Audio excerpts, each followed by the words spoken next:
Kau buat apa ni? Kenapa kau hentak rumah aku? Sini. Oi. Oi.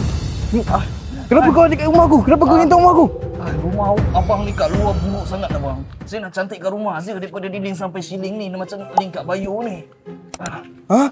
Link kat Bayu? Apa maksud kau? Rumah abang ni buruk sangat. Boleh tak kalau kita klik link di Bayu ni, diorang akan cantikkan dinding sampai ceiling. Lepas tu ceiling semua pun abang boleh pilih. Lepas tu dah tak payah susah-susah, tak payah panas-panas, penat-penat pun dah tak payah. Lepas tu abang dah tak payah patah pinggang. Nanti abang tahu kenapa abang tak boleh patah pinggang bang? Kenapa? Sebab abang nanti nak kerja. Nanti abang punya tanggungjawab semua terabaikan. Sebab abang cat rumah, lepas tu terjatuh terkehil dekat pinggang. Jadi abang cat rumah lah bang, daripada dinding sampai ceiling kan. Dah lah murah, ada promosi. Lepas tu ada warranty. Kat mana nak dapatkan? Dekat catrumah.my je. Jadi abang nak tekan dekat mana bang? Kena tekan klik di Bayu kau kata ni ya. Pandai pun abang ni. Jadi abang angkat saya sekarang. Kita klik ni kat Bayu ni. Saya ambilkan handphone abang. Okey, jom angkat saya. Okey.